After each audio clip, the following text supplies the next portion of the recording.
श्री शिवाय नमस्तभ्यम दोस्तों, हर हर महादेव। कैसे हैं आप? आशा करती हूँ सब ठीक होंगे और सुरक्षित होंगे। दोस्तों, पूज्य गुरुदेव ने नागपुर की कथा में बहुत सुंदर सा उपाय बताया है, जो कि आपकी कोई इच्छा है ऐसी जो कि पूरी नहीं हो रही है, या फिर आपके बच्चों से जुड़ी हुई कोई इच्छा है, नौकरी नहीं लग रही है बच्चों की, या पढ़ाई में कोई दिक्कत आ रही है बच्चों की, या कोई भी और समस्या है, वो भी आपकी इस उपाय को करने से दूर हो जाएगी। तो चलिए जानते हैं। और दोस्तों, ये उपाय बहुत ही अच्छा और अचूक उपाय बताया है, आप इसको आजमा कर जरूर देखिएगा। तो इस उपाय में आपको क्या करना है? सबसे पहले दोस्तों, पूज्य गुरुदेव ने बताया है कि ये चौमुखी दीपक जलाना है, चौमुखी दीपक बनाना है। इसकी 4 बाती होनी चाहिए दोस्तों, 4 बाती, लेकिन आपको बातियां अलग अलग रखनी है, ना कि एक ही बाती करके आप जला देते हैं, ऐसी गलती नहीं करना। आटे का दीपक बनाना, 4 बाती अलग अलग करके रखना। और तिल के तेल का दीपक लगाना है आपको, तिल का तेल डाल लेना इसमें, मैंने डाला हुआ है इसको आपको। और एक सुंदर सी प्यारी सी एक बेलपत्री ले लेना, जो कि कटी फटी नहीं होनी चाहिए, एकदम साफ सुथरी होनी चाहिए दोस्तों। खंडित चीज भगवान भोलेनाथ को समर्पित नहीं की जाती, भगवान उसे स्वीकार नहीं करते। तो आपको एक बेलपत्री ले लेनी है, एक तांबे का कलश ले लेना है, इसमें जल भर लेना है अपने घर से परंडे में से। इसको हमेशा पूज्य गुरुदेव कहते हैं, इसे अपने घर से परंडे में से ही भर करके ले जाना चाहिए, क्योंकि इससे पितृदोष समाप्त होता है, साथ ही साथ आपका वास्तु दोष भी खत्म होता है। तो दोस्तों, इसको हमेशा अपने घर से ही भर के ले जाना चाहिए। इसमें थोड़ा सा मीठा डाल लेंगे, थोड़ा गंगा जल डाल लीजिए, और चंदन, चावल, बेलपत्र, जो भी आप पूजा की सामग्री ले जाना चाहते हैं वो आप ले जा सकते हैं। और आपको सीधे पहुंच जाना है देवादिदेव महादेव के शिव मंदिर। शिव मंदिर पहुंच करके आपको उत्तर दिशा की तरफ, जैसे मैं बैठी हूँ उधर की तरफ आपको फेस करके बैठ जाना है, उत्तर दिशा की तरफ मुख करके। क्योंकि पूज्य गुरुदेव बताते हैं, उत्तर दिशा की तरफ मुख करके अगर हम जल चढ़ाते हैं या कोई भी उपाय करते हैं, वो शीघ्र से शीघ्र ही भगवान भोलेनाथ सुनते हैं उसका, और जल्दी से जल्दी उसकी मनोकामना पूरी होती है। तो दोस्तों, आपको सबसे पहले क्या करना है, थोड़ा सा जल समर्पित कर देना है। यह है गणेश जी का स्थान, यह है कार्तिकेय जी का स्थान।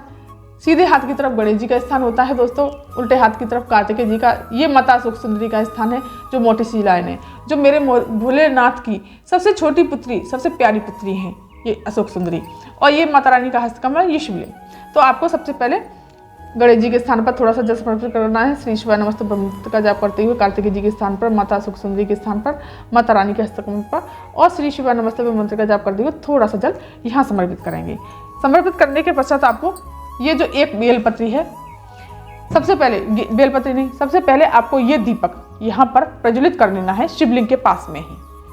तो इतना भी पास मत कर लेना कि जल आए तो ये बुझ जाए, बुझना नहीं चाहिए, थोड़ा सा दूर करके, और शिवलिंग के पास में ही सबसे पहले आपको इस दीपक को प्रज्वलित कर लेना है। इस तरह से आप दीपक प्रज्वलित कर लेंगे, और फिर आप अपने उपाय को करेंगे, और भोलेनाथ का श्री शिवाय नमस्तुभ्यं मंत्र का जाप करते रहेंगे दोस्तों। इस प्रकार से आपको दीपक प्रज्वलित कर लेना है। फिर आपको दोस्तों चंदन लगाना है, त्रिपुंड बनाना है। इस प्रकार से 3 उंगलियां से चंदन ले लीजिए, और श्री शिवाय नमस्तुभ्यं मंत्र का जाप करते हुए इस प्रकार से त्रिपुंड बनाइए, और चावल समर्पित कर दीजिए।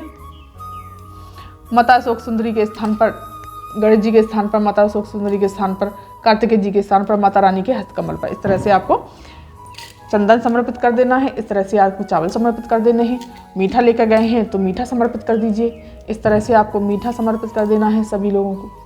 और फिर आपको ये बेलपत्री जो लेकर के गए हो, इसको उठाना है, इस पर थोड़ा सा चंदन लगाना है। पूज्य गुरुदेव हमेशा कहते हैं कि बेलपत्री कभी भी खाली नहीं चढ़ानी चाहिए, चाहे एक चावल का दाना ही क्यों ना चढ़ाए। तो फिर दोस्तों, इस बेलपत्री को इस तरह से पकड़ के आपको 5 जगह टच कराना है।